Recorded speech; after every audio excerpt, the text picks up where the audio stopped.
শুরুতে একটা জিজ্ঞাসা আপনাদের কাছে, আমরা এখানে যারা আছি সবাই কি মুসলিম, না অন্য ধর্মাবলম্বী কোনো ভাই আমাদের আছেন এখানে? অন্য ধর্মাবলম্বী যদি কেউ থাকেন একটু হাত তুলবে। আছেন? ভাইয়ের কি নাম? কেউ কি আমাকে হেল্প করবেন ভাইয়ের নামটা জানার ব্যাপারে?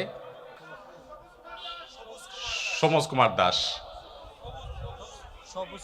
সবুজ কুমার দাস, জি। ধন্যবাদ ভাই সবুজকে, আপনাকে থ্যাংক ইউ সো মাচ। আপনি আমাদের এই আয়োজনে সামিল হয়েছেন। আপনি বসুন, আসন গ্রহণ করুন। কেন আখিরাতের বিশ্বাসটা যৌক্তিক? বিজ্ঞানের উৎকর্ষের এই যুগে আমাদের অনেকেরই মনে প্রশ্ন জাগে, আমরা মারা যাওয়ার পর আবার আল্লাহ তাআলা সৃষ্টি করবেন, আমাদের বিচার হবে, জান্নাত হবে বা জাহান্নাম হবে। কেন এটা অপরিহার্য? এটা এই জন্য অপরিহার্য, একজন মানুষের জীবনে যদি দুনিয়ায় সব শেষ হয়ে যায় তাহলে তাহলে তার জীবনের যৌক্তিক পরিসমাপ্তি কখনোই সম্ভবপর হবে না। কেন হবে না?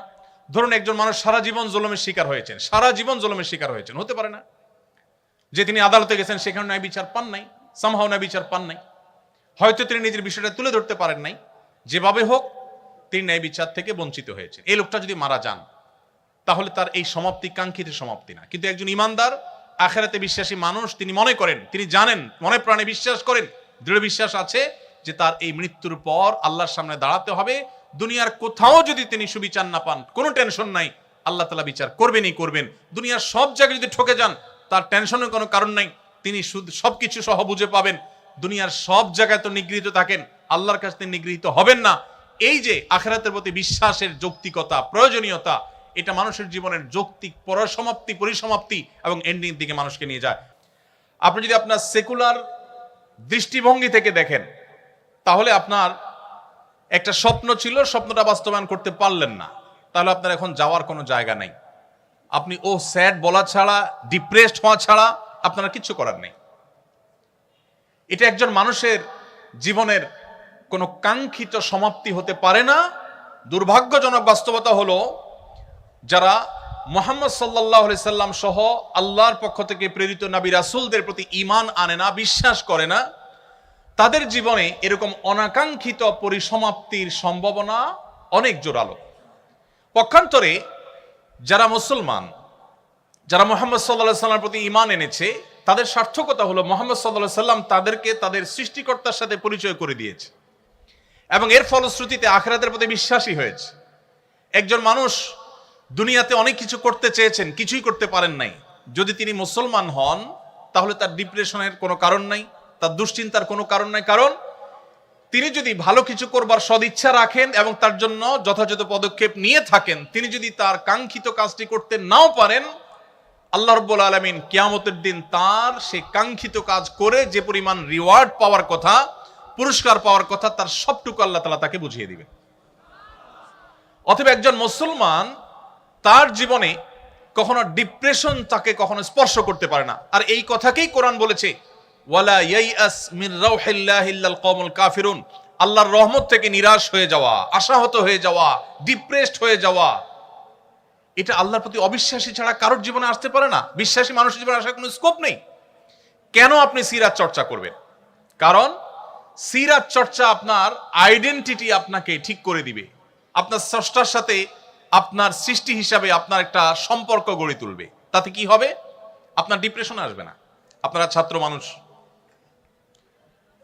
আপনারা ইউনিভার্সিটি স্টুডেন্ট, যদি স্কুল বা কলেজ বা স্কুল লাইফের দিকে ফিরে যান, আমাদের অনেক স্কুল স্টুডেন্ট আছেন যারা অনেক পড়াশোনা করেন। এসএসসিতে একটা ভালো ফলাফল করতে হবে তাকে, এইচএসসিতে একটা ভালো ফলাফল করতে হবে তাদের। এ ধরনের স্টুডেন্টদের জন্য আমাদের ডক্টর নাবিল ভাই অনেক কাজ করেন, মাশাআল্লাহ, অনেক চমৎকার চমৎকার তার দিক নির্দেশনা আছে, আমরা জানি আমাদের এই ধরনের স্টুডেন্টদের জন্য। তো স্টুডেন্টরা যখন খুব পড়াশোনা করে পরীক্ষার আগে, অনেক ছেলেপেলে আছে, অনেক ছেলেমেয়েরা আছে, তাদের পড়াশোনার অন্যতম লক্ষ্য থাকে একটা ভালো ফলাফল করা। আর ভালো ফলাফল কেন করতে চায়? তার প্রাথমিক লক্ষ্য, চূড়ান্ত লক্ষ্য তো ঠিক আছে, ভালো কলেজে ভালো ভার্সিটিতে চান্স পাবে, ভালো ক্যারিয়ার বিল্ড আপ করবে। প্রাইমারি একটা লক্ষ্য থাকে, সেটা হলো পাশের বাসার আন্টিকে একটু দেখায় দেওয়া। আছে না নাই? কেন পাশের বাসার আন্টিকে দেখাইতে হবে? কারণ আন্টি এসে সারাদিন মায়ের কাছে তার ছেলে মেয়ের গল্প শোনায়, এগুলো শুনতে আর ভালো লাগে না। এই জন্য মাজায় গামছা বেঁধে অনেক স্টুডেন্ট নেমে যায় যে এবার কিছু একটা করতে হবে, আন্টির মুখ বন্ধ করতে হবে, ভালো কিছু করতে হবে। আচ্ছা, আমার প্রশ্ন হলো, এই ছাত্র অনেক পড়াশোনা করেছে, অনেক কষ্ট করেছে, পরীক্ষা দিয়েছে, আনফরচুনেটলি সে যা চেয়েছে সেই ফলাফল সে পায়নি, অর্থাৎ পাশে পাশে আন্টিকে আর দেখায় দেওয়া গেল না। এই ছেলের, এই শিক্ষার্থীর যাওয়ার জায়গাটা কোথায় আমাকে বলেন? কোনো যাওয়ার জায়গা আছে? তা দেখাইতে পারে নাই তো, আবার কবে কোন পরীক্ষা আসবে সেটাতে দেখাবে, এছাড়া তার আর কোনো যাওয়ার জায়গা নেই। তখন সে কি হয়ে যায়? ডিপ্রেসড হয়ে যায়, সে দুশ্চিন্তার মধ্যে পড়ে যায়, মন খারাপ করে এবং কখনো কখনো আত্মহত্যার পথে পর্যন্ত চলে যায়। এবার আসুন আমরা আরেকটা চিত্র দেখি।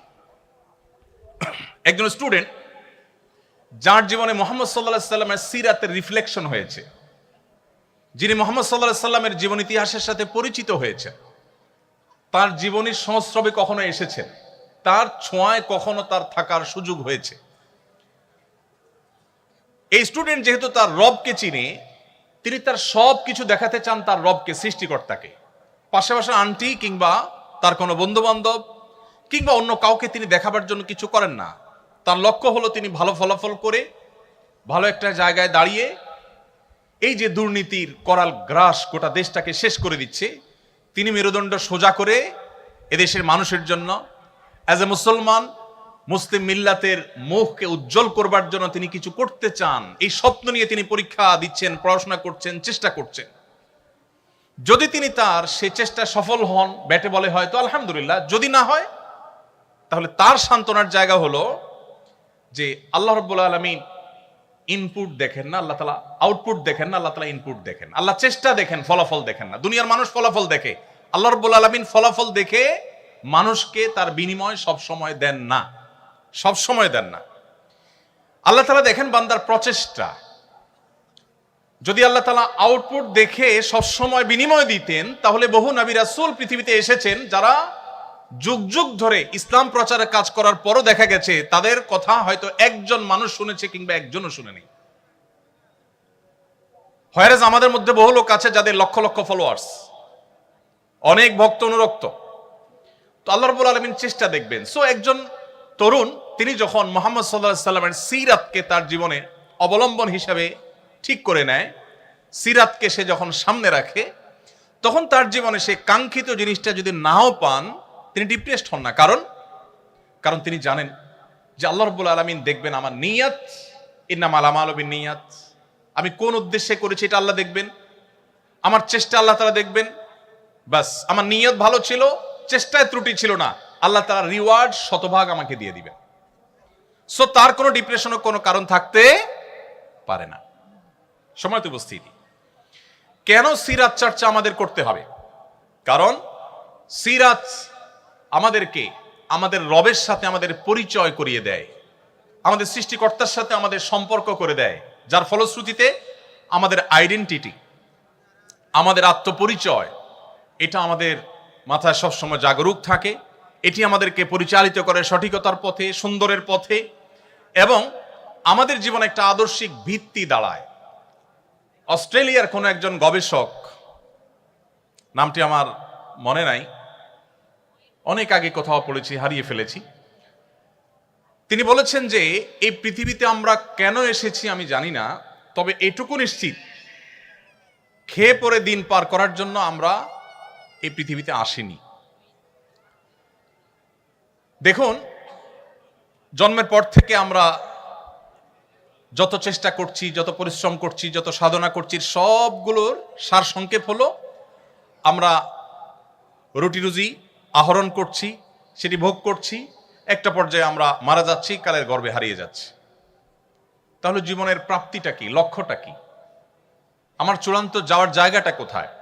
নবী করিম সাল্লাল্লাহু আলাইহি সাল্লাম আমাদের সেই প্রশ্নের উত্তর দিয়েছেন যে আমাদের জীবনের এই সকল কর্মকাণ্ডের প্রাপ্তি অপ্রাপ্তির হিসাব মেলাবার জন্য আল্লাহ তাআলা ইয়াউমুল আখিরা প্রতিষ্ঠা করবেন। যিনি আমাদেরকে শূন্য থেকে সৃষ্টি করেছেন, তিনি আমাদেরকে মাটির সাথে মিশিয়ে যাওয়ার পর আবার সেখান থেকে আমাদেরকে সৃষ্টি করবেন এবং আমাদের প্রাপ্য বুঝিয়ে দিবেন।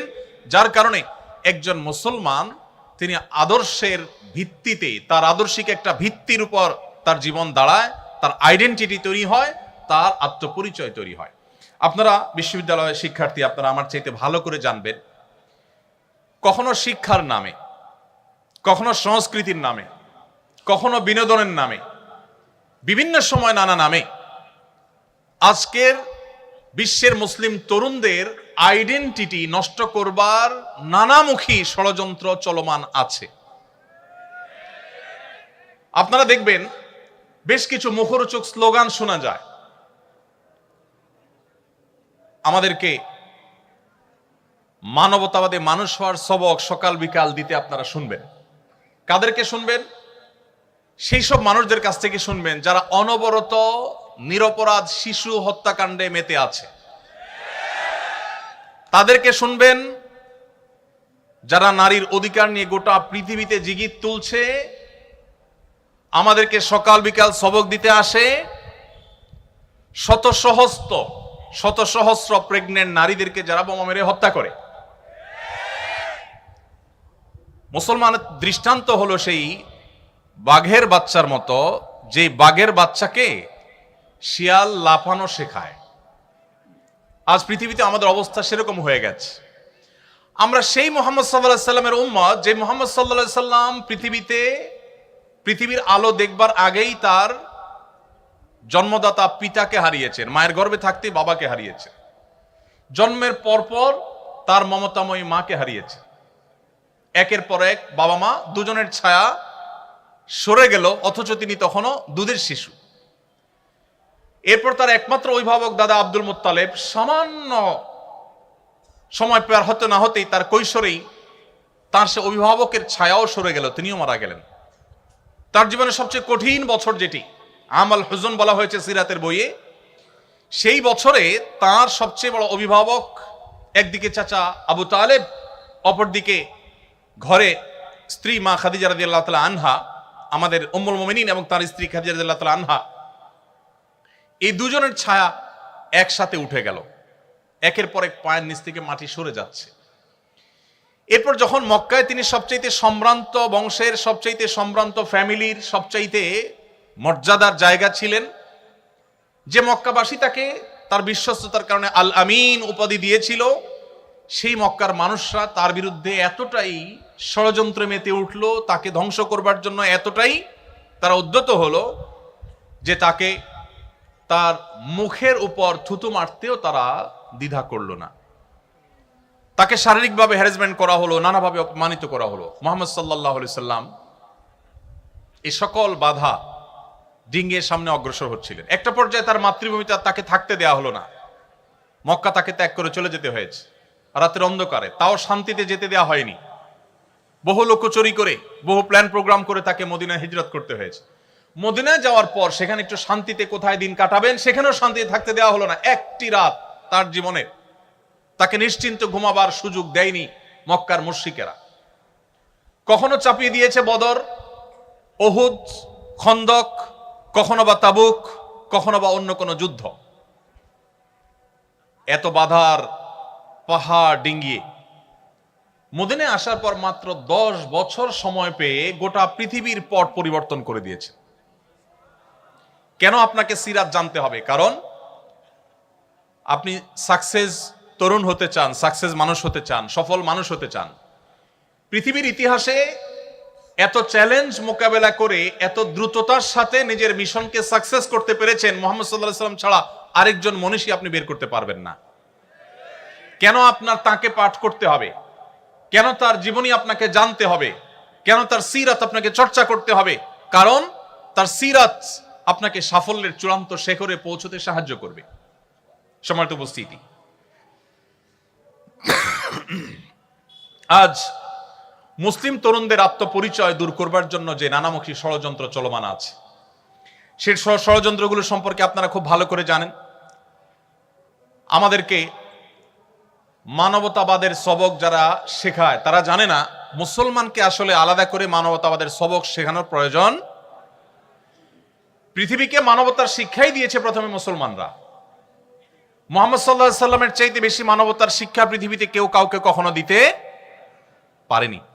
মুহাম্মদ সাল্লাল্লাহু আলাইহি সাল্লাম সেই মানুষ যার শুধু মানবতার বিষয়ে শত সহস্র আলোচনা করে তার মানবিক দিকটাকে পরিপূর্ণভাবে তুলে ধরা আমাদের দ্বারা সম্ভব নয়, আমরা সেদিকে যাচ্ছি না। তো আত্মপরিচয়হীনতা দূর করে আমাদের নিজস্ব সংস্কৃতির প্রতি অনুরাগী হতে আমাদেরকে সাহায্য করবে যদি আমরা নবী সাল্লাল্লাহু আলাইহি ওয়াসাল্লাম সিরাত পাঠ করি। নাম্বার 2, আপনারা সবাই তরুণ, অনেকে আছেন যে বাবা মার যথেষ্ট অর্থ সম্পদ আছে, পারিবারিক ভিত্তি যথেষ্ট স্ট্রং এবং মজবুত। এত সত্ত্বেও আমাদের সামনে যে পথ চলা, সেই পথ চলা কি সব সময় মসৃণ হয়, না কখনো কখনো কণ্টকাকীর্ণ হতে পারে? মসৃণ থাকবে সবসময় আমাদের জীবনে পথ চলা? বরং বাস্তবতা হলো আল্লাহ রাব্বুল আলামিন কোরআনে কারিমে একাধিক জায়গায় এই বিষয়টি আল্লাহ তাআলা উল্লেখ করেছেন যে মানুষের পুরো জীবনটাই সংগ্রামী জীবন। প্রত্যেকটা স্টেপেই তাকে সংগ্রাম করতে হয়, সংগ্রাম করে করে তাকে এগোতে হয়। তো আপনি একজন তরুণ হিসেবে প্রতিকূলতার ঠেলে আপনি যদি সাফল্যের শেখরে পৌঁছতে চান, তাহলে মুহাম্মদ সাল্লাল্লাহু আলাইহি ওয়াসাল্লামের সিরাত আপনাকে পাঠ করতে হবে, তাহলে আপনাকে সিরাত চর্চা করতে হবে। কারণ কিভাবে চরম বিপদেও ধৈর্য ধারণ করতে হয়, অত্যন্ত প্রত্যয়ী এবং দৃঢ়পদ থাকতে হয়, এটা মুহাম্মদ সাল্লাল্লাহু আলাইহি ওয়াসাল্লামের জীবনের প্রতিটি পৃষ্ঠায় পৃষ্ঠায়, প্রতিটি পাতায় পাতায় আপনি পাবেন। আপনি মুহাম্মদ সাল্লাল্লাহু আলাইহি ওয়াসাল্লামের জীবনের ইতিহাস যদি খোলেন, প্রতিটি পাতায় দেখতে পাবেন একের পর এক চ্যালেঞ্জ কিভাবে তিনি মোকাবেলা করেছেন। সবচেয়ে ইন্টারেস্টিং বিষয় হলো, এত বাধা সত্ত্বেও কোন ইতিহাসবিদরা, এমনকি অমুসলিমদের লেখা যে সমস্ত জীবন চরিত্র আছে মুহাম্মদ সাল্লাল্লাহু আলাইহি ওয়াসাল্লামের, তার কোনটিতেও আপনি এটি দেখাতে পারবেন না যে মুহাম্মদ সাল্লাল্লাহু আলাইহি ওয়াসাল্লাম এত টেনশনে, এত চাপে, এত মানসিক প্রেসারে তিনি কখনো নাউজুবিল্লাহ খেই হারিয়ে ফেলেছেন, রেগে গেছেন, কাউকে সরি বলতে হয়েছে। তার জীবনে এরকম কোনো অধ্যায় আসেনি। যদি আপনি প্রতিকূলতা ঠেলে আপনার তারুণ্যকে সাফল্যের সর্বোচ্চ শেখরে নিতে চান, তাহলে আপনাকে সিরাত চর্চা করতে হবে। কারণ মুহাম্মদ সাল্লাল্লাহু আলাইহি ওয়াসাল্লাম তার জীবনে যতটা প্রতিকূলতা ঠেলে তার মিশন ইসলামকে, তাওহীদকে, আল্লাহর একত্ববাদকে পৃথিবীতে সবচেয়ে বলিষ্ঠভাবে প্রতিষ্ঠিত করে গেছেন, এটি পৃথিবীতে অন্য কোনো মনীষী করতে পারেনি। মাত্র 23 বছর সময় পেয়েছেন। নবুয়তের দায়িত্ব বুঝে পাওয়ার পর মাত্র 23 বছরের মধ্যে গোটা বিশ্বের পট পরিবর্তন করে দিয়েছেন, রুট চেঞ্জ করে দিয়েছেন, ইতিহাস পরিবর্তন করে দিয়েছেন। এবং আজও পর্যন্ত পৃথিবীর ইতিহাসে যত মানুষ এসেছে, কিয়ামত পর্যন্ত যত মানুষ আসবে, মুহাম্মদ সাল্লাল্লাহু আলাইহি সাল্লামের চাইতে জনপ্রিয়, তাকে যত মানুষ ভালোবাসে, এত বেশি মানুষের ভালোবাসা পৃথিবীর ইতিহাসে কেউ অর্জন করতে পারে নাই, কিয়ামত পর্যন্ত কেউ পারবেও না। মুসলমানরা পৃথিবীতে সবচেয়ে সংখ্যায় বেশি তা কিন্তু না, আমরা জানি। কিন্তু এত সত্ত্বেও মুহাম্মদ সাল্লাল্লাহু আলাইহি সাল্লাম পৃথিবীতে চলে যাওয়ার প্রায় ১৫০০ বছর অতিক্রান্ত হওয়ার পরও এখনো যদি পৃথিবীর কোন প্রান্তে কেউ মুহাম্মদ সাল্লাল্লাহু আলাইহি সাল্লামকে নিয়ে একটা কটু কথা বলে, পৃথিবী জুড়ে লক্ষ লক্ষ কোটি কোটি মানুষের হৃদয়ে রক্তক্ষরণ হয় কি হয় না? এই যে হৃদয়ে রক্তক্ষরণ হয়, ১৫০০ বছর আগে একজন মানুষ পৃথিবী থেকে চলে গেছেন। ১৫০০ বছর, ১৫০ বছর না। কতটা প্রভাব মানুষের অন্তরে তিনি রেখে গেছেন যে ১৫০০ বছর পরও যদি তাকে নিয়ে কেউ কোনো কটু কথা বলে, কোটি কোটি মানুষ পৃথিবী জুড়ে এখনো তার জন্য কাঁদে, চোখের পানি ফেলে, সংক্ষুব্ধ হয়। এর বিপরীতে আসুন, মাত্র ১৫০ বছর, ১৫০০ না, মাত্র ১৫০ বছর আগে পৃথিবী থেকে চলে যাওয়া কোনো মনীষী, হতে পারেন কোনো প্রভাবশালী পলিটিশিয়ান, হতে পারেন কোনো বড় বিজ্ঞানী যার অনেক অবদান আছে মানুষের জন্য, হতে পারেন কোনো ধর্মীয় ব্যক্তিত্ব যিনি অনেক বেশি জনপ্রিয় ছিলেন, হতে পারেন যে কোনো সেক্টরের মানুষ, মাত্র ১৫০ বছর আগে পৃথিবীতে ছিলেন, খুবই প্রাসঙ্গিক ছিলেন যখন ছিলেন। তিনি চলে যাওয়ার পর এখন যদি গুলিস্তানের মোড়ে দাঁড়িয়ে কেউ তার 14 গোষ্ঠীর নামের তালিকা ধরে ধরে গালিগালাজ করে বা নিন্দামন্দ করে, খারাপ বা কটু কথা বলে, আপনি আশপাশে মাথা ঘুরিয়ে তাকালে দেখতে পাবেন কারোর কোনো ভাবলেশ নেই, কারোর কোনো ভাবনা নেই, কারোর কোনো মাথা ব্যথা নেই। পৃথিবীতে যদি কেউ অমর হতে চায়, পৃথিবীতে যদি কেউ টিকে থাকতে চায়, পৃথিবীতে যদি কেউ সহস্র সহস্র বছর, লক্ষ বছর প্রাসঙ্গিক থাকতে চায়, মুহাম্মদ সাল্লাল্লাহু আলাইহি সাল্লামের জীবন ইতিহাস চর্চার কোনো বিকল্প পথ তার সামনে খোলা নেই। আপনি আমাকে দেখাতে পারবেন না আরেকজন মানুষ ১৫০০ বছর আগে পৃথিবীতে ছিলেন, এখনো তিনি প্রাসঙ্গিক, এখনো তার জন্য মানুষের মন কাঁদে। আপনাদের পছন্দের অনেক খেলোয়াড় আছে, অনেক তথাকথিত তারকা আছে, আমি জানি আপনারা অনেকে ফলো করেন, যাদের হয়তো সোশ্যাল মিডিয়াতে মিলিয়ন মিলিয়ন ফলোয়ার্স আছে। তারা যদি অবসরে চলে যান তাদের খেলা থেকে, তাদের সেক্টর থেকে, কয়েক বছরের মধ্যেই দেখবেন তারা অপ্রাসঙ্গিক হয়ে গেছেন। বড়জোর ১ যুগ ২ যুগ বা সামান্য কিছু বছর হয়তো তাদের নিয়ে আলোচনা হবে, একটা সময় তারা ইতিহাসের পাতায় হারিয়ে যাবেন। কালে ভদ্রে তাদের নাম হয়তো উল্লেখ নেওয়া হবে, তাদের কোনো ভক্ত অনুরক্ত সেভাবে থাকবে না, কোনো প্রভাব সেভাবে থাকবে না। যত নবী রাসূল পৃথিবীতে এসেছেন সবাই পৃথিবীতে সবচেয়ে বেশি প্রভাব সৃষ্টিকারী, সবচেয়ে বেশি প্রাসঙ্গিক। বিজ্ঞানের উৎকর্ষের এই সময়ে এসেও সাল্লাল্লাহু আলাইহি সাল্লামের প্রাসঙ্গিকতা চুল পরিমাণ, বিন্দু পরিমাণ কমে নাই, বরং বাড়ছে। পৃথিবী যত সংকটে নিপতিত হবে, যত সংকটের মুখোমুখি হবে, মানবতা যত বিপর্যস্ত হবে, তত বেশি মুহাম্মদ সাল্লাল্লাহু আলাইহি সাল্লামকে স্মরণ করতে বাধ্য হবে। মানবতার সামনে আল্লাহর প্রেরিত রাসূল, মহান সৃষ্টিকর্তার প্রেরিত দূতের দেখানো পথ ছাড়া সত্যিকারের এবং দীর্ঘস্থায়ী সমাধানের এবং মুক্তির আর কোনো পথ খোলা নেই। ভাইরা আমার, এক্সপেরিমেন্ট বা পরীক্ষা নিরীক্ষা পৃথিবী বহু চালিয়েছে, এখনো চালাচ্ছে। একমাত্র ঘুরে ফিরে যে জীবন দর্শন মানুষের জন্য সবচেয়ে বেশি বাস্তবসম্মত, উপযোগী এবং উপকারী হিসাবে প্রমাণিত, সেটি হলো নবী রাসূলদের আদর্শ। সর্বশেষ নবী মুহাম্মদ মুস্তাফা সাল্লাল্লাহু আলাইহি সাল্লামের জীবনী সেজন্য আমাদের চর্চা করতে হবে। সম্মানিত বন্ধুগণ, কেন আমাদের সিরাত চর্চা করতে হবে? আপনি একজন টকবগে তরুণ হিসেবে যদি আপনি সমাজের অন্যায় অনাচারের বিরুদ্ধে লড়তে চান, বিশেষ করে আমাদের এই প্রিয় স্বদেশের কথা যদি বলি, যেখানে রন্ধ্রে রন্ধ্রে, প্রতিটি খাঁজে ভাঁজে যেখানে অনিয়ম, অন্যায়, অনাচার ছেয়ে গেছে, আপনি যদি জগদ্দলে পাথর সমাজের বুক থেকে সরাতে চান, তাহলে আপনার জন্য মুহাম্মদ সাল্লাল্লাহু আলাইহি সাল্লামের সিরাত চর্চার কোনো বিকল্প নেই। কারণ আপনি দেখবেন মুহাম্মদ সাল্লাল্লাহু আলাইহি সাল্লাম মক্কা যখন আগমন করেছেন, তিনি সেখানকার যত কুসংস্কার ছিল, জাহিলি যুগের যত অন্যায় অনাচার ছিল, যত জঞ্জাল ছিল, সেগুলোকে তিনি দূর করেছেন। কত বছরে? মাত্র 23 বছর সময়ের মধ্যে। শুধু মক্কার অনাচার নয়, তখনকার পৃথিবীতে যত অনাচার ছিল, এই সমস্ত অনাচারগুলোকে একটি একটি করে সবগুলোর কবর রচনা করেছেন মুহাম্মদ সাল্লাল্লাহু আলাইহি সাল্লাম। আপনারা জানেন, আমাদের বোনরা শুনছেন এখানে নিশ্চয়ই, কন্যা হিসাবে যে সমাজে জন্মগ্রহণ করাটাকে অপরাধ মনে করা হতো। আল্লাহ কোরআনে বলেছেন, ওয়াইযা বুশশিরা আহাদুহুম বিল উনসা যাল্লা ওয়াজহুহু মুসওয়াদ্দান ওয়া হুয়া কাযীম।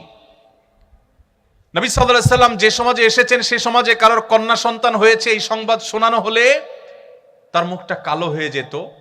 ইয়াতাওয়ারা মিনাল কওম, তিনি মুখ লুকাতেন, মানুষের সামনে মুখ দেখাতে চাইতেন না, কারণ তার কন্যা সন্তান হয়েছে। আপনি চিন্তা করতে পারেন যে এই জায়গা ছিল কন্যা বা মেয়েদের অবস্থান। সময় কিন্তু 23 বছর। মাত্র এই 23 বছরের মধ্যে নারীকে সেই অতল গভীর থেকে তুলে আকাশের সর্বোচ্চ শিখরে রেখে নবী করিম সাল্লাল্লাহু আলাইহি সাল্লাম এমন এক সমাজ গঠন করেছেন মাত্র 23 বছরে, যেই সমাজে কন্যার বাবা হওয়া ছেলের বাবা হওয়ার চাইতে বেশি গৌরবের বিষয়ে পরিণত হয়েছে। আপনারা অনেকেই হাদিস জানেন, নবী করিম সাল্লাল্লাহু আলাইহি সাল্লাম বলেছেন, কারোর যদি 2টি কন্যা সন্তান থাকে এবং সে যদি সেই 2টি কন্যা সন্তানকে সুশিক্ষা দেয়, সঠিক দীক্ষা দেয়, তাদের মধ্যে কোনো বৈষম্য না করে, সুবিচার করে, তাদেরকে সুশিক্ষা শিক্ষিত করে, আদর্শবান মুসলিম করে, ভালো পাত্রস্থ করে, এক কথা তাদের সকল অধিকার যদি সঠিকভাবে আদায় করে, এবং কন্যা সন্তান হয়েছে এটার জন্য তিনি কোনো লজ্জিত, অনুতপ্ত বা হেজিটেশন ফিল না করে প্রাউড ফিল করেন, নবী করিম সাল্লাল্লাহু আলাইহি সাল্লাম তার জন্য জান্নাতের বরং নবী সাল্লাল্লাহু আলাইহি সাল্লামের সান্নিধ্যে জান্নাতে থাকার শুভ সংবাদ দিয়েছেন। অথচ আমি নিজেও ছেলে, আপনারাও এখানে আমার সামনে যারা আছেন তারা ছেলে। এমন কোন হাদিস আমি পাইনি যে এক ডজন পুত্র সন্তান জন্ম দেওয়ার এই সৌভাগ্য বিরল অর্জনের কারণে নবী সাল্লাল্লাহু আলাইহি সাল্লাম কোন বাবা মাকে এই সুসংবাদ শুনিয়েছেন যে জান্নাতের বারান্দার কাছাকাছি যাওয়া যাবে। আমি এটা পাইনি। কিন্তু দুটি কন্যা সন্তান হলে জান্নাতে শুধু থাকার নবী সাল্লাল্লাহু আলাইহি সাল্লামের সান্নিধ্যের সৌরভ পাবে এই শুভ সংবাদ তিনি দিয়েছেন। শুধু তাই নয়, ইমাম মালিক রাহমাতুল্লাহর একটা চমৎকার উক্তি আছে। তিনি বলেছেন, আল আম্বিয়া ওয়া আবুল বানাত, নবী রাসূলগণ কাকতালীয় ভাবে হোক আর আল্লাহ তাআলার সুপরিকল্পনার অংশ হোক, অবশ্যই আল্লাহর প্রত্যেকটা কাজ হিকমত দ্বারা পরিপূর্ণ। তিনি বলেছেন, যত নবী রাসূল পৃথিবীতে এসেছে অ্যানালাইসিস করলে দেখা যায় বেশিরভাগ নবী রাসূলদেরকে আল্লাহ তাআলা মেয়েদের বাবা করেছেন। আমাদের নবী করিম সাল্লাল্লাহু আলাইহি সাল্লামের ছেলে সন্তান হয়েছে, কিন্তু আল্লাহ তাআলা তাদেরকে একেবারে সেই শৈশবে নিয়ে গেছেন। তার 4টি কন্যা সন্তান স্বাভাবিক জীবন যাপন করে বড় হয়ে সংসার করে তারপর দুনিয়া থেকে গেছেন। 4টি কন্যা সন্তান, একটি ছেলে সন্তানও তার বড় হয়ে স্বাভাবিক জীবন যাপন করবার সুযোগ পায়নি। অর্থাৎ নবী করিম সাল্লাল্লাহু আলাইহি সাল্লাম 4 জন মেয়ের বাবা ছিলেন। এবং এজন্য মক্কার মুশরিকরা তাকে বিদ্রুপ করে বলতো যে মুহাম্মদ মারা গেলে তার নাম নেয়ার মতো মানুষ কেউ থাকবে না, কারণ কোনো ছেলে নাই, তার বংশ কিভাবে থাকবে টিকে। যারা বলেছিল তারা ইতিহাসে রাস্তা করে নিক্ষিপ্ত হয়ে গেছে। মুহাম্মদ সাল্লাল্লাহু আলাইহি সাল্লামের নামে নামকরণ করা পৃথিবীর যে কোনো দেশে যে কোনো সমাজে, বিশেষ করে যেখানেই মুসলমান আছে সেখানে আপনি দেখবেন, এমনকি ইংল্যান্ডের সন্তানদের নামকরণের ক্ষেত্রে দেখা গেছে যে প্রায় বছরই সবচেয়ে বেশি সংখ্যক সন্তান বা শিশুদের নাম রাখা হয় মোহাম্মদ নামে। যারা মনে করেছিল মুহাম্মদ সাল্লাল্লাহু আলাইহি সাল্লামের ছেলের সন্তান না থাকলে তিনি হারিয়ে যাবেন, তারা হারিয়ে গেছে। মুহাম্মদ সাল্লাল্লাহু আলাইহি সাল্লাম পৃথিবীতে এখনো প্রাসঙ্গিক আছেন। ভাইরা আমার, তো সমাজের যে জঞ্জাল, যে কুসংস্কার, এটা যদি আপনি দূর করতে চান, আপনি যদি সংগ্রামী মানুষ হতে চান, সমাজ সংস্কারক হতে চান, তাহলে আপনাকে মুহাম্মদ সাল্লাল্লাহু আলাইহি সাল্লামের সিরাত পাঠ করতে হবে, তার সিরাত চর্চা করতে হবে। কারণ খুব স্বল্পতম সময়ের মধ্যে যে মক্কার মুশরিকেরা কন্যা সন্তান হলে জীবন্ত পুঁতে ফেলতো, তাদের বুকের উপর দাঁড়িয়ে নবী সাল্লাল্লাহু আলাইহি সাল্লামের জীবনের শেষ ওসিয়তগুলোর মধ্যে থেকে ছিল ফাস্তাউসু বিন-নিসাই খায়রা, তোমরা মেয়েদের ব্যাপারে আমার কাছ থেকে কল্যাণের উপদেশ গ্রহণ করো। নারী জাতিকে তিনি উন্নতির চরম শিখরে, মুক্তির চরম পর্যায়ে তিনি রেখে গেছেন। ভাইরা আমার, আমি একটা কথা প্রায় বলি, আজকে পৃথিবীতে নারীবাদের খুব স্লোগান শুনতে পাবেন, অধিকার অধিকার এই শব্দটা খুব বেশি শুনতে পাবেন। এগুলো শুনলে বেশ আমাদের মধ্যে একটা ভাবসাব আসে যে অধিকার সচেতন, আধুনিক। নবী করিম সাল্লাল্লাহু আলাইহি সাল্লাম যখন পৃথিবীতে মানবতা বুলুণ্ঠিত হয়েছে, তখন মানবতা নিয়ে কাজ করেছেন, তখন কোনো প্রজেক্ট ফাইল তার কাছে ছিল না। এখন পৃথিবীতে অনেকেই অধিকারের কথা বলেন বিভিন্ন বিদেশি ফান্ড বা তহবিল হালাল করবার প্রয়োজনে। এটা একটা ফ্যাশনের বিষয় হয়েছে এখন, তখন ফ্যাশনের বিষয় ছিল না। তো আপনি যদি সমাজে অন্যায় অনাচার দূর করে সংগ্রামী সাধক হতে চান, সমাজ সংস্কারক হতে চান, প্রতিবাদীর ভূমিকায় থাকতে চান, তাহলে মুহাম্মদ সাল্লাল্লাহু আলাইহি সাল্লাম কিভাবে সমাজ সংস্কার করেছেন, কিভাবে এত অল্প সময়ে একটা সমাজকে আমূল পরিবর্তন করে দিয়েছেন, দিন এবং রাত যেরকম তফাৎ এরকম তফাৎ করে দিয়েছেন, সেই সিরাত আপনাকে পাঠ করতে হবে। প্রিয় ভাইরা আমার, আপনি যদি বিরতিহীন পথ চলায় জীবনের অভিষ্ট লক্ষ্যে পৌঁছতে চান, তাহলে আপনাকে মুহাম্মদ সাল্লাল্লাহু আলাইহি সাল্লামের সিরাত চর্চা করতে হবে। কেন? কারণ আপনি দেখবেন নবী করিম সাল্লাল্লাহু আলাইহি সাল্লামের জীবনে তার যে পথ চলা ছিল, এটা ছিল বিরতিহীন। আল্লাহ তাআলা কোরআনে কারিমে নবী করিম সাল্লাল্লাহু আলাইহি সাল্লামকে বলেছেন, হে রাসূল, আপনি রাতের কিছু অংশ আরাম করুন, সারা রাত দাঁড়িয়ে ইবাদত করবেন না, একটু রেস্ট করুন। কারণ ইন্না লাকা ফিন নাহারি সাবহান তাওয়িলা, কারণ দিনে আপনাকে দীর্ঘ পথ সাঁতরাতে হবে। ইন্টারেস্টিং বিষয়, কোরআন বলছে নবী সাল্লাল্লাহু আলাইহি সাল্লামকে রাতে একটু আপনি রেস্ট করুন। সারা রাত জেগে তিনি তাহাজ্জুদ পড়তে চাইতেন। আল্লাহ বলেছেন না সারা রাত তাহাজ্জুদ পড়বেন না, একটু নিজে রেস্ট করবেন, নিজের রিফ্রেশমেন্টের জন্য সময় রাখবেন, সারা রাত ইবাদত করবেন না। কেন? কারণ দিনে আপনাকে দীর্ঘ পথ সাঁতার কাটতে হবে, সাঁতরাতে হবে। প্রশ্ন হলো, নবী সাল্লাল্লাহু আলাইহি সাল্লাম যে মক্কায় ছিলেন বা মদিনায় ছিলেন, সেখানে সাঁতার কাটার কোনো অপশন ছিল না। এবং তখনকার আরবেরা, এমনকি এখনকার আরাবিয়ানরাও, তারা আমাদের মতো নদীমাতৃক এলাকার মানুষ না। তাদের সাঁতার কাটা বেশিরভাগ মানুষই জানে না বললেই চলে। নবী সাল্লাল্লাহু আলাইহি সাল্লামের জীবনে একবারও সাঁতার কেটেছেন এরকম কোনো বর্ণনা কেউ খুঁজে পাবে না। তাহলে আল্লাহ তাআলা বলতে পারতেন যে আপনাকে দীর্ঘ পথ অতিক্রম করতে হবে, পাড়ি দিতে হবে, হাঁটতে হবে, চলতে হবে, তা না বলে আল্লাহ তাআলা সাঁতার কাটা কেন বললেন?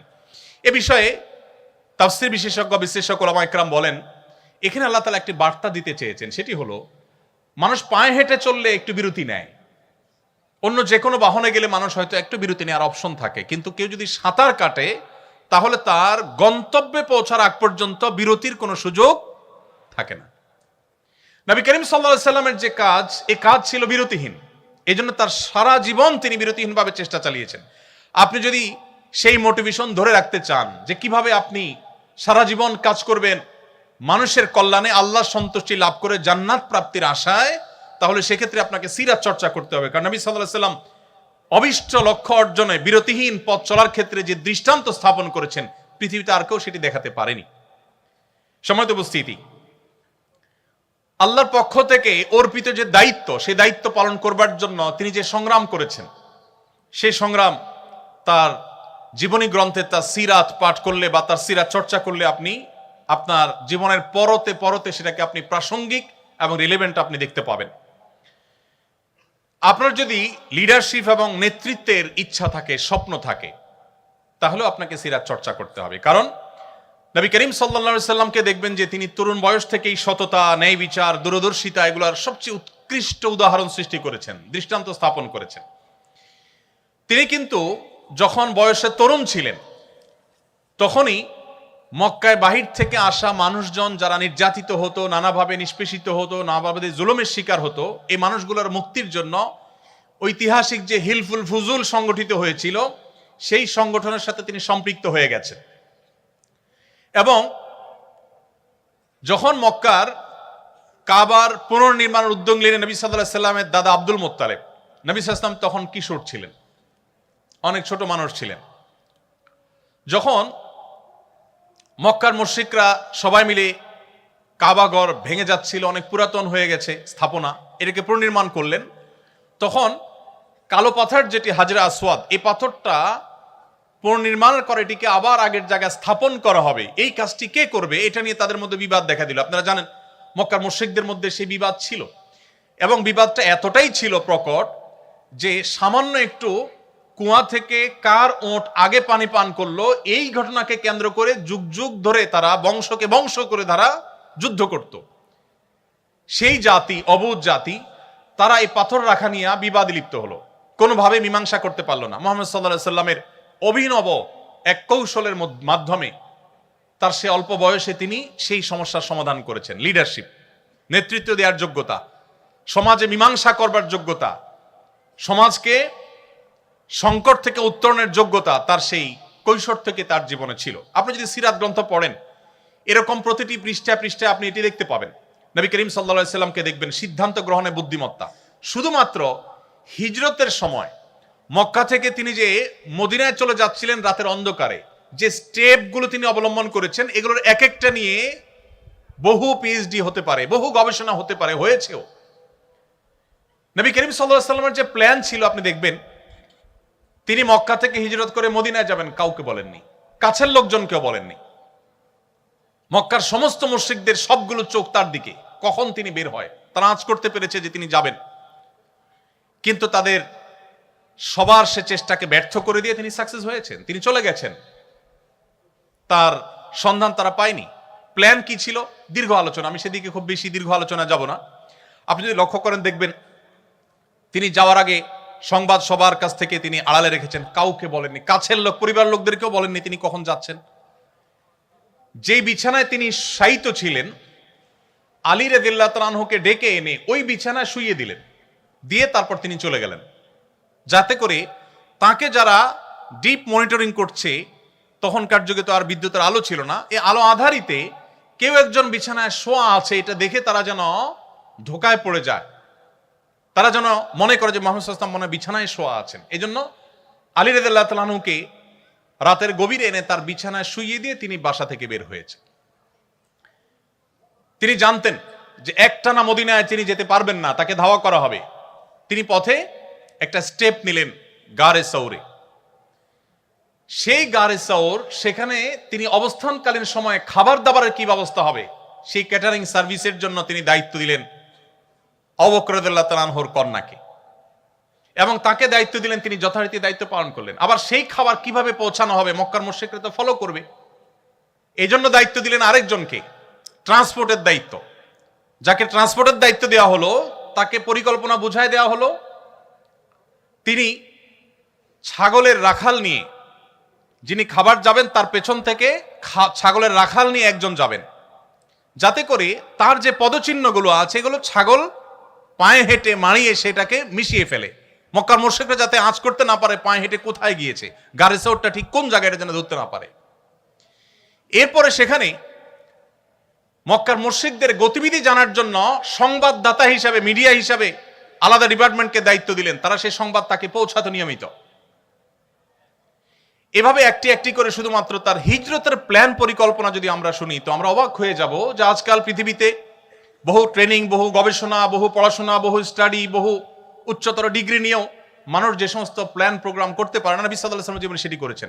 সবচেয়ে মজার বিষয় হলো তার 23 বছরের সামগ্রিক জীবনে একটি জায়গা আপনি খুঁজে বের করতে পারবেন না যে তিনি একটা স্টেপ নেওয়ার পরে বলেছেন ওহ সরি ভুল হয়ে গেছে, একটাও দেখাতে পারবেন না। গাইডেড বাই আল্লাহ সুবহানাহু ওয়া তাআলা। তো আপনি যদি লিডারশিপ চান, সিদ্ধান্ত গ্রহণের বুদ্ধিমত্তা চান, আপনাকে মুহাম্মদ সাল্লাল্লাহু আলাইহি ওয়াসাল্লামকে পাঠ করতে হবে। আপনি যদি সহযোগিতা এবং পরামর্শ ভিত্তিক সমাজ গড়ে তুলতে চান, প্রতিষ্ঠান গড়ে তুলতে চান, আজকে পৃথিবী জনগণের মতামত নিয়ে সরকার গঠন করার কথা বলে। আজকে বিভিন্ন কাজের ক্ষেত্রে কেউ একক সিদ্ধান্ত দেওয়ার পরিবর্তে পরামর্শ ভিত্তিক কাজকে অ্যাপ্রিসিয়েট করে। নবী করিম সাল্লাল্লাহু আলাইহি সাল্লাম এমন সমাজ গঠন করেছেন, আল্লাহ তাআলা কোরআনে কারিমে বলেছেন ওয়া আমরুহুম শুরা বাইনাহুম, তিনি পরামর্শ ভিত্তিক সমাজ গঠন করেছেন। এবং পৃথিবীর ইতিহাসের সর্বপ্রথম দ্বিপাক্ষিক লিখিত চুক্তি ঐতিহাসিক মদিনা সনদ তিনি রচনা করেছেন। তার আগে ভিন্ন মতের মানুষের সাথে সমঝোতা স্মারক, লিখিত সমঝোতা স্মারক পৃথিবীর ইতিহাসে কেউ কখনো রচনা করেনি, তিনি প্রথম করেছেন। নবী করিম সাল্লাল্লাহু আলাইহি সাল্লামের যে লিডারশিপ ছিল, সেখানে যে বিনয় ছিল, তার যে বিনম্রতা ছিল, আপনি দেখতে পাবেন। এক সাহাবী বলেছেন বাহির থেকে আগত কোনো মানুষ মদিনায় এসে, যখন মুহাম্মদ সাল্লাল্লাহু আলাইহি সাল্লাম মদিনার শাসক, রাষ্ট্রপ্রধান, তখন তাকে খুঁজে পেতে তাদের অনেক সময় বেগ পেতে হতো। মসজিদে তিনি যখন বসা থাকতেন তার অনুসারী, তার সাহাবীদের কাছে সাথে, তখন বাহির থেকে আসা আগন্তুকরা অনেক সময় জিজ্ঞেস করতে হতো মান ফিকুম মুহাম্মদ, তোমাদের মধ্যে মুহাম্মদ লোকটা কে? আপনি একটু কল্পনা করার চেষ্টা করুন, একজন নবী, আমাদের সমাজের কোনো পাতি নেতা না, একজন নবী, একজন রাসূল, যার জন্য তার উম্মতরা জীবন দিতে ঈমানের কারণে বাধ্য, এই রকম অনুসারী। এখন তো পাতি নেতাদের বিপদে হলে তাদের অনুসারীরা তাদের আগে পালাবে, কিন্তু মুহাম্মদ সাল্লাল্লাহু আলাইহি সাল্লামের সেই সাহাবা একরাম যারা তার জন্য জীবন দিতে প্রস্তুত, এই রকম ভক্তদের মধ্যে, এইরকম সাহাবীদের মধ্যে যখন তিনি বেষ্টিত থাকতেন, বসে থাকতেন, বাহির থেকে আসা অচেনা আগন্তুক মানুষ, যিনি ব্যক্তি মুহাম্মদ সাল্লাল্লাহু আলাইহি সাল্লামকে চিনে না, জিজ্ঞেস করতে হতো মান ফিকুম মুহাম্মদ, তোমাদের মধ্যে মুহাম্মদ লোকটা কে? তার বসার বিনয়ের ভাব কেমন ছিল যে তাকে আলাদা করে খুঁজে বের করা যেত না। তার অ্যাটিটিউড দেখে, তার বসার স্টাইল দেখে বিনয় কাকে বলে পৃথিবীকে শিক্ষা দিয়েছেন মুহাম্মদ সাল্লাল্লাহু আলাইহি সাল্লাম। যে পরিমাণ সভাপতি আর সহসভাপতির বাম্পার ফলন হয়েছিল আপনারা জানেন। রাস্তাঘাটে, বাজারে, বন্দরে যেই কোনো নেতা যদি হেঁটে যান আর সাথে নেতার অনুসারী বা চামচারা থাকে, নেতাকে আর অনুসারীকে এটাকে জিজ্ঞেস করার কোনো দরকার হবে? কেন হবে না? নেতার জামার যে মার, পাঞ্জাবির যে কড়কড়া মড়কড়া মরমড়া ভাব, নেতার যে হাবভাব, নেতার যে উসফোস, নেতার যে স্টাইল, তার যে অহংকার, তার যে অহমিকা, এটা দেখে একটা শিশুরও বুঝতে কষ্ট হবে না যে এখানে নেতাকে আর অনুসারী কে। মুহাম্মদ সাল্লাল্লাহু আলাইহি সাল্লাম বিনয়ের সে দৃষ্টান্ত স্থাপন করেছেন যে অনুসারীদের মধ্যে থেকেও তিনি এমন ভাবে হারিয়ে যেতেন যে তাকে আলাদা করে খুঁজে বের করতে হতো। তার বসার মধ্যে এরকম কোন আজকালকার বিশ্বের নেতাদের মতো কোনো অহংকারী দৃষ্টিভঙ্গি কখনো ছিল না, সেরকম ভাব কখনো ছিল না। আপনি যদি লিডারশিপ শিখতে চান তাহলে আপনাকে মুহাম্মদ সাল্লাল্লাহু আলাইহি সাল্লামকে কেন পাঠ করতে হবে? ভাইরা আমার, আপনার লিডারশিপের জন্য আরেকটা জিনিস প্রয়োজন হলো অন্যকে অনুপ্রাণিত করবার ক্ষমতা। অন্যকে অনুপ্রাণিত করবার যে ক্ষমতা মুহাম্মদ সাল্লাল্লাহু আলাইহি সাল্লামের আছে, পৃথিবীর ইতিহাসে কোনো কেউ মানুষকে এত বেশি অনুপ্রাণিত করতে পেরেছেন আমার মনে হয় শুধু মুসলিম নয়, আমার অমুসলিম বন্ধুরাও যদি নিরপেক্ষভাবে বিশ্লেষণ করেন, বিবেচনা করেন, আমার মনে হয় তাদের কাছে দিনে আলামত পরিষ্কার হবে যে মুহাম্মদ সাল্লাল্লাহু আলাইহি সাল্লাম যেভাবে মানুষকে অনুপ্রাণিত করতে পেরেছেন, এতটা অনুপ্রাণিত, এতটা মোটিভেটেড পৃথিবীর ইতিহাসে কেউ কোনোদিন কাউকে করতে পারে নাই। ১৫০০ বছর পর আজও তার কোন নির্দেশ পেলে মুসলমানরা জীবন দেওয়ার জন্য প্রস্তুত হয়ে যায়, সর্বস্ব ত্যাগ করার জন্য প্রস্তুত হয়ে যায়। আপনি আর কাকে দেখাতে পারবেন? নেতা বক্তব্য দিয়ে বের হলেই অনুসারীরা ভাঙচুর শুরু করে দেয়।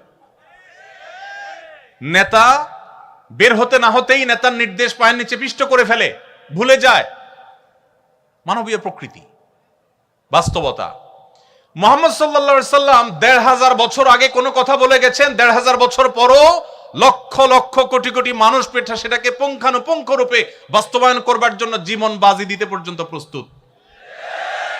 আপনি যদি পৃথিবীকে মোটিভেটেড করতে চান, আপনি যদি আপনার জাতিকে জাগ্রত করতে চান, আপনি যদি আপনার জাতির লিডারশিপের দায়িত্ব নিতে চান, মুহাম্মদ সাল্লাল্লাহু আলাইহি সাল্লামের জীবনী চর্চার কোনো বিকল্প আপনার সামনে পথ খোলা নেই। সম্মানিত উপস্থিতি, আপনি যদি ঐক্যবদ্ধ করতে চান আপনার জাতিকে, বিশ্ব মানবতাকে, আপনি যদি মানুষের প্রচেষ্টাগুলোকে একত্র করতে চান, সেক্ষেত্রে আপনাকে সিরাত চর্চা করতে হবে। আল্লাহ রাব্বুল আলামিন কোরআনে কারিমে একাধিক জায়গায় বলেছেন নবী সাল্লাল্লাহু আলাইহি সাল্লামের অবদানের কথা। বিশ্ব মানবতার প্রতি তার যে সমস্ত অবদানগুলো ছিল এর মধ্যে থেকে অন্যতম অবদান ছিল তিনি মানব জাতিকে কখনো বিভক্ত করেননি, ঐক্যবদ্ধ করার চেষ্টা করেছেন। যারা তার ধর্ম অনুসরণ করে নাই, তার কথা মানে নাই, তাদেরকেও শান্তিপূর্ণভাবে সমাজে বসবাস করবার অধিকার তিনি এমনভাবে বাস্তবায়ন করেছেন, অন্য ধর্মাবলম্বী যারা মুসলমানদের সাথে শান্তিপূর্ণ সহাবস্থানে বিশ্বাসী, যারা মুসলমানদের সাথে নানাভাবে নানা চুক্তিতে তারা আবদ্ধ, সেই রকম অন্য ধর্মাবলম্বীদের কাউকে যদি হত্যা করে কোনো মুসলমান হত্যা না, কোনো অমুসলমানকে যদি এভাবে হত্যা করে, নবী করিম সাল্লাল্লাহু আলাইহি সাল্লাম সেই মুসলমানকে শাসিয়েছেন, সতর্ক করেছেন যে সে যত ভালো কাজ করুক, যত নেক আমল করুক না কেন, জান্নাতের গ্রাণ পর্যন্ত সে মুসলমান পাবে না। নবী করিম সাল্লাল্লাহু আলাইহি সাল্লাম সেই আদর্শ আমাদেরকে দিয়েছেন, যে আদর্শের বর্ণনা আল্লাহ কোরআনে বর্ণনা করেছেন। যে সমস্ত অন্য ধর্মাবলম্বী মুসলমানেরা তোমাদেরকে যুদ্ধ চাপিয়ে দেয়নি, তোমাদের দেশ থেকে বের করে দেয়নি, শান্তিপূর্ণ সহাবস্থান করছে, অন্য ধর্মের মানুষ কিন্তু তোমার সাথে শান্তিপূর্ণ সহাবস্থান করছে।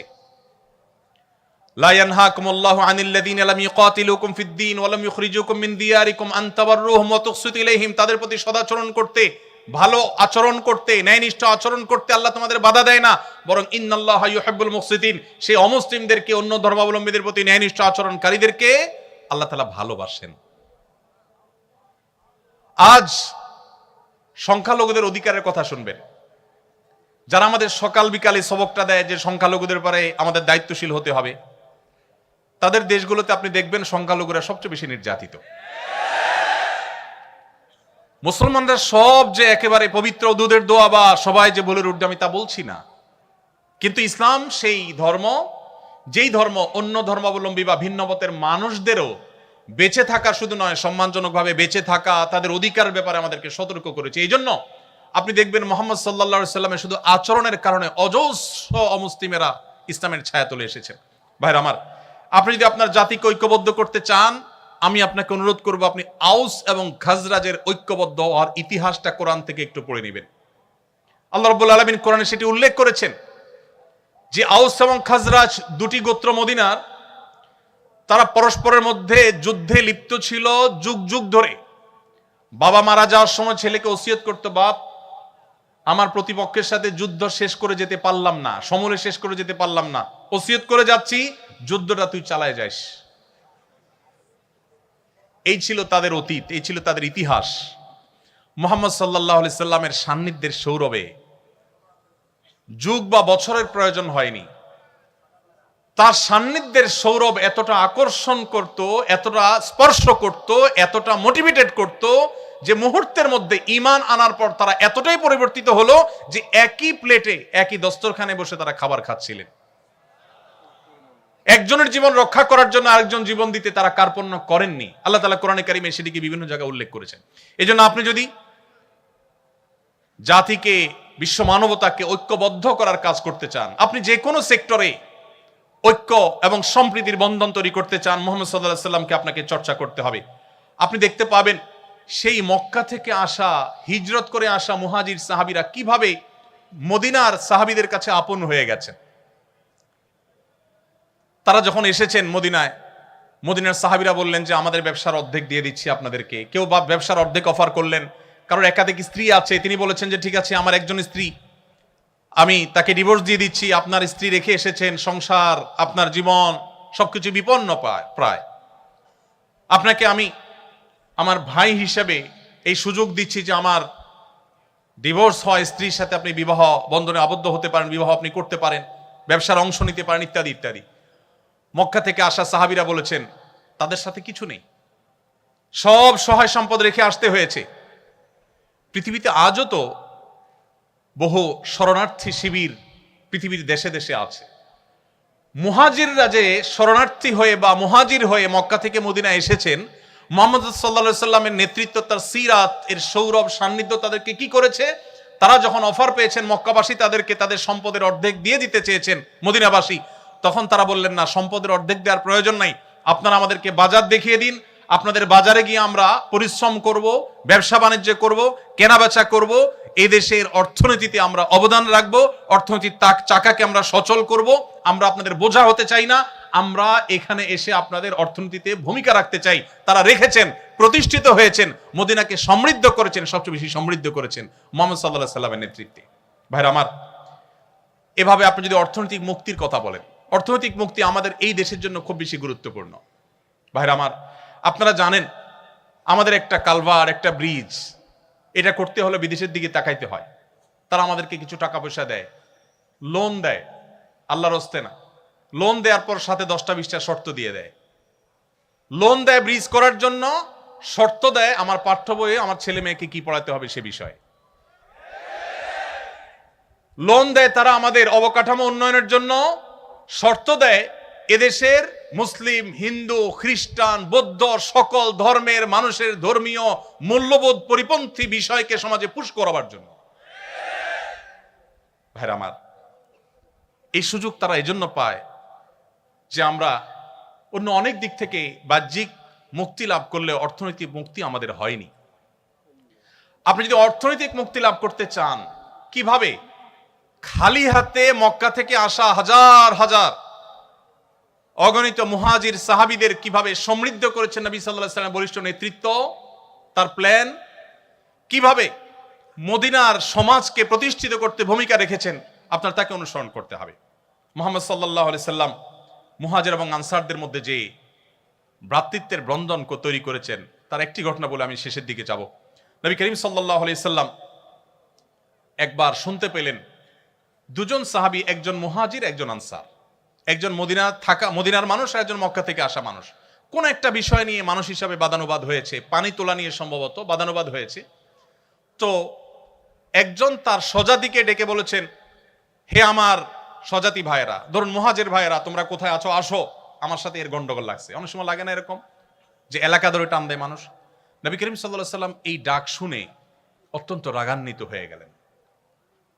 তিনি সহজে যেন ভাবে রাখতেন না, তিনি রেগে গেলেন। এখন রাগান্বিত হয়ে তিনি তার স্বভাব সুলভ ভঙ্গিতে তিনি বললেন, দাউহা মালি আরা দাওয়াল জাহিলিয়া, ইসলাম পূর্ব জাহিলি বর্বর যুগের আরবদের যে গোত্রপ্রীতি গোত্রভক্তি তাদেরকে অন্ধত্বে নিয়ে যেত এবং মারামারি কাটাকাটিতে লিপ্ত করত, সে ডাক আমি কেন শুনতে পেলাম?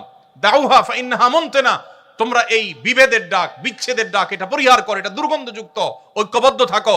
এরকম গোত্রভিত্তিক ডাক এবং অ্যাসোসিয়েশন করে পরস্পরের বিরুদ্ধে লেগে যাওয়া, নবী সাল্লাল্লাহু আলাইহি সাল্লাম সেটাকে অত্যন্ত চমৎকারভাবে দমন করেছেন এবং সম্প্রীতির যে উজ্জ্বল উদাহরণ তিনি স্থাপন করেছেন, পৃথিবীর ইতিহাস সেটি করে দেখাতে পারবেন। আপনি সাহাবীদের ইতিহাস যদি পড়েন, কিভাবে আউস খাজরাজ সহ আরো বহু আপনার বিবাদমান এবং মত পার্থক্যে থাকা জাতিগুলো কিভাবে ঐক্যবদ্ধ হয়েছে একটা প্রাচীরের মতো, মুহাম্মদ সাল্লাল্লাহু আলাইহি ওয়াসাল্লামের সিরাত আপনি চর্চা করলে দেখতে পাবেন। সমস্ত সম্প্রদায়ের মধ্যে কিভাবে ন্যায্যতা প্রতিষ্ঠা করতে হয়, খোদ ইহুদিদের সাথে চুক্তি করার পর তাদের প্রতি যেন কোনো অবিচার না হয়, তাদের প্রতি যেন কোনো জুলুম না হয়, তার সর্বোচ্চ চেষ্টা তিনি করেছেন এবং সফল তিনি হয়েছেন। নবী করিম সাল্লাল্লাহু আলাইহি সাল্লাম আখিরাত মুখী যে চিন্তা চেতনা, এটা তৈরি করার জন্য তিনি ভূমিকা রেখেছেন। এবং একজন মানুষ, একজন মুসলমানের জীবনের সবচেয়ে বড় সার্থকতা হলো তার এখানেই শেষ না, আসল জীবন তার সামনে আছে। সে ওই দৃষ্টিভঙ্গিকে সামনে রেখে যখন চলবে, তখন তার সে পথ চলা হবে অনেক বলিষ্ঠ, অনেক শক্তিশালী, সে কখনো ডিপ্রেসড হবে না। কেন আখিরাতের বিশ্বাসটা যৌক্তিক? বিজ্ঞানের উৎকর্ষের এই যুগে আমাদের অনেকেরই মনে প্রশ্ন জাগে, আমরা মারা যাওয়ার পর আবার আল্লাহ তাআলা সৃষ্টি করবেন, আমাদের বিচার হবে, জান্নাত হবে বা জাহান্নাম হবে। কেন এটা অপরিহার্য? এটা এই জন্য অপরিহার্য, একজন মানুষের জীবনে যদি দুনিয়ায় সব শেষ হয়ে যায়, তাহলে তার জীবনের যৌক্তিক পরিসমাপ্তি কখনোই সম্ভবপর হবে না। কেন হবে না? ধরুন একজন মানুষ সারা জীবন জুলুমের শিকার হয়েছেন, সারা জীবন জুলুমের শিকার হয়েছেন, হতে পারে না যে তিনি আদালতে গেছেন সেখানে ন্যায় বিচার পান নাই, সামহাও ন্যায় বিচার পান নাই, হয়তো তিনি নিজের বিষয়টা তুলে ধরতে পারেন নাই, যেভাবে হোক তিনি ন্যায় বিচার থেকে বঞ্চিত হয়েছেন। এই লোকটা যদি মারা যান, তাহলে তার এই সমাপ্তি কাঙ্ক্ষিত সমাপ্তি না। কিন্তু একজন ইমানদার আখিরাতে বিশ্বাসী মানুষ, তিনি মনে করেন, তিনি জানেন, মনে প্রাণে বিশ্বাস করেন, দৃঢ় বিশ্বাস আছে যে তার এই মৃত্যুর পর আল্লাহর সামনে দাঁড়াতে হবে। দুনিয়ার কোথাও যদি তিনি সুবিচার না পান, কোনো টেনশন নাই, আল্লাহ তাআলা বিচার করবেনই করবেন। দুনিয়ার সব জায়গায় যদি ঠকে যান, তার টেনশনের কোনো কারণ নাই, তিনি শুধু সবকিছু সহ বুঝে পাবেন। দুনিয়ার সব জায়গায় তো নিগৃহীত থাকেন, আল্লাহর কাছে তিনি নিগৃহীত হবেন না। এই যে আখিরাতের প্রতি বিশ্বাসের যৌক্তিকতা, প্রয়োজনীয়তা, এটা মানুষের জীবনের যৌক্তিক পরিসমাপ্তি এবং এন্ডিং দিকে মানুষকে নিয়ে যায়। মুহাম্মদ সাল্লাল্লাহু আলাইহি ওয়াসাল্লামের সিরাত পাঠ করলে আপনি সেই যাত্রা এবং সেদিকে আপনি যেতে পারবেন। ভাইরা আমার, এর ফলশ্রুতিতে আপনার ইবাদত এবং কর্মের মধ্যে অপূর্ব সমন্বয় এবং ভারসাম্য আপনি সৃষ্টি করতে পারবেন। দায়িত্ববোধ এবং জবাবদিহিতার চেতনা তৈরি হবে। যে আল্লাহর প্রতি বিশ্বাস করে, আখিরাতের প্রতি বিশ্বাস করে, তার ভিতরে আখিরাতের প্রতি জবাবদিহিতার বোধ তাকে সবসময় মনিটরিং করে, সে কখনো ভুল পথে পরিচালিত হতে পারে না। আমরা নামধারী মুসলমান যারা আখিরাতের প্রতি বিশ্বাস দুর্বল, আমরা হয়তো একদিকে মুসলমান দাবি করছি, আবার অন্যায় অনাচারে লিপ্ত হচ্ছি। সত্যিকারের মুসলমান এবং আখিরাতে বিশ্বাসী হলে সে কখনো সে নিজের বিশ্বাসের পরিপন্থী কাজ করতে পারে না। এই জন্য নবী সাল্লাল্লাহু আলাইহি ওয়াসাল্লাম সিরাত এটা কেন আমাদের জন্য আজ গুরুত্বপূর্ণ? কারণ সেটি আমাদের জীবনে জবাবদিহিতার চেতনাকে তৈরি করবে। আল্লাহর নিকট দাঁড়াতে হবে, জবাবদিহি করতে হবে। এই চেতনা যদি আমাদের মধ্যে জাগ্রত হয়, তাহলে পৃথিবীর কোনো মনিটরিং সিস্টেমের প্রয়োজন হবে না। প্রত্যেকটা মানুষ নিজেকে নিজে মনিটর করবেন। এবং হাজার উদাহরণ আছে যে আল্লাহর ভয়ে ভীত সন্ত্রস্ত হয়ে আল্লাহর সামনে দাঁড়াবার ভয়ে বহু অন্যায় কাজ মানুষ পরিহার করেছেন। মুসলমানদের মধ্যে কম বেশি আমরা এরকম বহু দৃষ্টান্ত আমরা খুঁজে পাবো। আমি উপসংহারে চলে আসি, রাত অনেক হয়েছে। নবী করিম সাল্লাল্লাহু আলাইহি সাল্লামের সিরাত এটা আমাদের চর্চা করতে হবে, পাঠ করতে হবে। এমনকি যদি আমার কোনো অন্য ধর্মাবলম্বী বন্ধু থাকেন, তিনিও সত্যানুসন্ধানী হলে কিভাবে একজন মানুষ এত অল্প সময়ে তার মিশনকে সাকসেস করে গেছে, এত বাধা মাথায় নিয়ে এসে সবচেয়ে দ্রুততার সাথে সাফল্যের শেখরে পৌঁছেছেন কিভাবে, তার সম্পর্কে জানার কৌতূহল একজন মানুষ হিসেবে আপনার মধ্যে জাগা উচিত। আর মুসলমান হিসাবে, নবী সাল্লাল্লাহু আলাইহি সাল্লামের উম্মত হিসাবে আমাদের মধ্যে জাগা আরো বেশি কর্তব্য এবং গুরুত্বপূর্ণ। এজন্য আমি আজকের এই সেমিনারে আপনাদের প্রতি উদাত্ত আহ্বান রাখতে চাই। নবী করিম সাল্লাল্লাহু আলাইহি সাল্লামের সিরাত, তার জীবন চরিত শুরু থেকে শেষ পর্যন্ত, তার পৃথিবীতে আবির্ভাবের আগের বিশ্ব পরিস্থিতি থেকে নিয়ে পৃথিবীকে তিনি যেই জায়গায় রেখে গেছেন, এই পুরো সময়টুকুকে পাঠ বরং পুনর্পাঠ, বারবার পাঠ করার জন্য আমি উদাত্ত আহ্বান আপনাদেরকে রাখতে চাই। আত্মশুদ্ধি, উন্নত চরিত্র গঠন, সুন্দর সমাজ গঠন, আমাদের সার্বিক মুক্তি এবং আমাদের সার্বিক সাফল্যের জন্য সিরাত চর্চার কোনো বিকল্প পথ আমাদের সামনে খোলা নেই। আজও পৃথিবীতে যত মানুষ ইসলামের ছায়াতলে আসেন, তারা নবী করিম সাল্লাল্লাহু আলাইহি সাল্লামের সিরাত পাঠ করে মুগ্ধ হয়ে অথবা কোরআন পাঠ করে মুগ্ধ হয়ে তারা ইসলামের পথে আসেন। নবী করিম সাল্লাল্লাহু আলাইহি সাল্লামের জীবদ্দশায়ও যারা ইসলামের ছায়াতলে এসেছেন, আপনি তাদের জীবনী চর্চা করলে দেখবেন যে এক একজন নবী সাল্লাল্লাহু আলাইহি সাল্লামের চরিত্র মাধুর্য দেখে তার জীবন ইতিহাসে মুগ্ধ হয়ে তারা ইসলামের ছায়াতলে এসেছেন। অতএব সিরাত চর্চা করার জন্য আপনাদেরকে আমি উদাত্ত আহ্বান করতে চাই। সিরাত চর্চার জন্য বছরে বা কালে ভদ্রে একটি বা দুটি সিরাত সেমিনার আয়োজন করা যথেষ্ট নয়। কমপক্ষে 3টি সিরাত গ্রন্থ আমি আপনাকে অনুরোধ করব আপনি কিনবেন এবং এটিকে পড়বেন, শুরু থেকে শেষ পর্যন্ত পড়বেন। সম্ভব হলে পাঠচক্র গ্রুপ স্টাডি করবেন এবং পরিবারের সদস্যদেরকে নিয়ে যদি পাঠ করতে পারেন সেটি আরো ভালো। আমি আপনাকে আল্লাহর উপরে ভরসা রেখে একটি নিশ্চয়তা দিতে চাই, সেটি হলো আপনি নবী সাল্লাল্লাহু আলাইহি সাল্লামের সিরাত শুরু থেকে শেষ পর্যন্ত যদি জানতে পারেন, যেটি বলছিলাম তার আবির্ভাবের আগের পৃথিবী এবং তিনি পৃথিবীকে যে জায়গায় রেখে গেছেন, এই পুরোটুকুকে যদি আপনি অধ্যয়ন করতে পারেন, তাহলে আপনার সিরাত পাঠের আগের ঈমান আর সিরাত পাঠের পরের ঈমানের মধ্যে আকাশ এবং পাতাল তফাত এবং পার্থক্য আপনি নিজে অনুভব করবেন ইনশাআল্লাহ। আমি সেজন্য আপনাদেরকে আল্লাহ তাআলার যে নির্দেশনা, যেটি দিয়ে আমি শুরু করেছিলাম, সেটি বলে আমি শেষ করতে চাই। আল্লাহ রাব্বুল আলামিন বলেছেন, লাকাদ কানা লাকুম ফি রাসূলিল্লাহি উসওয়াতুন হাসানা, তোমাদের জন্য আল্লাহর রাসূলের জীবনীতে রয়েছে সর্বোত্তম অনুপম আদর্শ, তুলনাহীন আদর্শ, যার কোনো তুলনা কারোর সাথে চলে না। সেটি রয়েছে মুহাম্মদ সাল্লাল্লাহু আলাইহি সাল্লামের জীবনীতে। আল্লাহ তাআলা শুধু আমাদেরকে কোরআন দেননি, তিনি কোরআন ব্যাখ্যা করবার জন্য, বিশ্লেষণ করবার জন্য রাসূল দিয়েছেন। তিনি চাইলে জিবরিলকে দিয়ে কাবার ছাদে আসমান থেকে কোরআন পাঠিয়ে দিতে পারতেন অলৌকিকভাবে। মক্কার মুশরিকদের বুঝতে সুবিধা হতো যে আল্লাহর তরফ থেকে অলৌকিকভাবে এসেছে। তিনি তার রাসূল সাল্লাল্লাহু আলাইহি সাল্লামকে দিয়ে আমাদেরকে কোরআনের নির্দেশগুলোর বাস্তব উদাহরণ আমাদের সামনে স্থাপন করেছেন। সর্বশেষ একটি দৃষ্টান্ত দিয়ে আমি শেষ করছি, সেটি হলো ডক্টর খন্দকার আব্দুল্লাহ জাহাঙ্গীর রহমাতুল্লাহর নাম আপনারা শুনেছেন, ইসলামী বিশ্ববিদ্যালয়ের কুষ্টিয়ার প্রফেসর ছিলেন। স্যার একটি উপমা দিতেন অত্যন্ত চমৎকার। স্যার বলতেন, আমরা যে ফোন ব্যবহার করি, এই মোবাইলগুলো সাধারণত 2 প্রকারের। কিছু আছে যেগুলো আমরা বাটন ফোন বলি, যেগুলোতে নেট ইউজ করা যায় না, ক্যামেরা থাকে না, ইত্যাদি ইত্যাদি।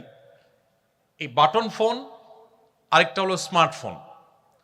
স্যার বলতেন, আল্লাহ রাব্বুল আলামিন মানুষকে সৃষ্টি করেছেন স্মার্টফোনের মতো করে, আর অন্য যত প্রাণী আছে সব প্রাণীকে সৃষ্টি করেছেন বাটন ফোনের মতো করে। বাটন ফোনের মধ্যে যেই ক্যালকুলেটর দেওয়া আছে ওইটা পরিবর্তন করা যায় না। যেই ফোন বুক দেওয়া আছে, যা যা দেওয়া আছে তাতেই থাকে। গেমস যেগুলো দেওয়া আছে, নতুন করে আর কোনো গেম সেখানে ডাউনলোড করা যায় না, ফিক্সড, যা যা দেওয়া আছে তা। আর স্মার্টফোনের মধ্যে, দামি দামি স্মার্টফোনগুলোতে আপনাকে একটা প্লে স্টোর, অ্যাপ স্টোর দেওয়া থাকবে। আপনি ক্যালকুলেটর কোন ডিজাইনেরটা নামাবেন, কোন অ্যাপটা নামাবেন, কোন গেমসটা ডাউনলোড করবেন, কোনটা সেট করবেন, এটার চয়েস আপনার হাতে দেওয়া হয়েছে। আপনি চাইলে আপনার সুবিধা মতো, পছন্দ মতো অ্যাপ আপনি নামায় নিতে পারেন। অন্যান্য প্রাণীকে এই অপশন দেওয়া হয়নি, তারা বাটন ফোনের মতো। একটা হাঁস, একটা মোরগ, একটা গরু, একটা ছাগল, অন্যান্য প্রাণী, আল্লাহ রাব্বুল আলামিন তার ভিতরে যা দেওয়া সব বিল্ট ইন দিয়ে দিয়েছেন, সব সেট আপ আগে থেকে আছে, নতুন কিছু ঢুকাবার সুযোগ নেই। এই জন্য পশু পাখি, অন্যান্য প্রাণী, তারা চাইলেও মানুষের মতো জ্ঞানে, বিজ্ঞানে, বুদ্ধিতে, মেধায় তারা তাদের যোগ্যতার স্বাক্ষর রাখবার অপশনই নেই। আল্লাহ তাআলা সেট করে দিয়েছেন যে হাঁস সে পানিতে ভাসবে। এজন্য জন্মের পরপরই দেখবেন হাঁস পানিতে ভাসতে পারে, তাকে শেখাতে হয় না। মানুষের সন্তানকে হাঁটা শেখাতে হয়, পশু পাখিকে হাঁটা শেখাতে হয় না। তাকে যে জন্য সৃষ্টি করা হয়েছে, ওই যে বাটন ফোনের মতো সবকিছু বিল্ট ইন দেওয়া আছে, অটোমেটিক ওইটা থাকবে, কাজ করবে, নতুন কিছু সেখানে ঢুকবে না। কিন্তু মানুষকে যেহেতু আল্লাহ তাআলা স্মার্টফোনের মতো তৈরি করেছেন, ব্ল্যাঙ্ক ব্রেন দিয়ে দিয়েছেন, চোখ দিয়ে দিয়েছেন, অপশন দিয়ে দিয়েছেন, সে তার চয়েস মতো অপশন বা অ্যাপগুলোকে সে নিজের ভিতর ঢোকাতে পারে। কেন মুহাম্মদ সাল্লাল্লাহু আলাইহি সাল্লামের জীবনী চর্চা প্রয়োজন? কারণ আল্লাহ তাআলা আমাদেরকে স্মার্টফোনের মতো তৈরি করেছেন। সো আমরা যদি ভালো কিছু আমাদের ভেতরে ধারণ করি তাহলে তার রিফ্লেক্ট আমাদের জীবনে পড়বে। আমরা যদি ভুল কিছু ধারণ করি তার রিফ্লেক্ট আমাদের মধ্যে পড়বে। এজন্য আমাদের এই জীবনকে আলোকিত করবার জন্য, সমৃদ্ধ করবার জন্য আমাদের জীবনের পদে পদে মুহাম্মদ সাল্লাল্লাহু আলাইহি সাল্লামকে পাঠ করতে হবে, তাকে ডাউনলোড করতে হবে, তাকে ধারণ করতে হবে এবং তাকে চয়েস করতে হবে। কারণ মানুষ অনুসরণ প্রিয়, কাউকে না কাউকে সে অনুসরণ করে, কারণ না কারোর দ্বারা সে প্রভাবিত হয়। আপনি যদি সর্বশ্রেষ্ঠটাকে ডাউনলোড করেন, আপনার ভেতরে ধারণ করেন, তাহলে আপনার জীবন আলোকিত হবে, সুন্দর হবে, সমৃদ্ধ হবে। আপনার আলো দ্বারা আলোকিত করতে পারবেন আপনার সমাজকে, আপনার আশপাশকে, বিশ্ব মানবতাকে, আপনার প্রিয় স্বদেশকে। আল্লাহ রাব্বুল আলামিন আমাদের সবাইকে সিরাতে রাসূলের আলো দ্বারা আলোকিত হওয়ার তৌফিক দান করুন। সিরাতের রাসূলের রিফ্লেকশন যেন আমাদের জীবনের পরতে পরতে হয়, পদে পদে হয়, আল্লাহ তাআলা সেই তৌফিক আমাদেরকে দান করুন। আমরা যারা মুহাম্মদ সাল্লাল্লাহু আলাইহি সাল্লামের উম্মত হিসেবে নিজেদেরকে স্বীকার করছি, দাবি করছি, আমরা যেন বুঝে শুনে তার উম্মত হই, আমরা যেন পড়ে শুনে তার উম্মত হই, স্টাডি করে চর্চা করে তার উম্মত হই। তার উম্মত হওয়ার এই গৌরব যেন সত্যিকারের গৌরবের পরিণত হয়, সেজন্য প্রয়োজনীয় পদক্ষেপ গ্রহণ করা, আমাদের জীবনের প্রত্যেকটা ক্ষেত্রে সিরাতকে জানা এবং আমাদের জীবনে, আমাদের সমাজে, আমাদের পরিবারে, রাষ্ট্রে সর্বত্র যেন স্টাবলিশ করার তৌফিক আল্লাহ তাআলা দান করেন। সেজন্য সেই দোয়া রব্বে কারীমের কাছে ব্যক্ত করে শেষ করছি। জাযাকুমুল্লাহু খায়রা। আসসালামু আলাইকুম ওয়া রাহমাতুল্লাহি ওয়া বারাকাতুহু।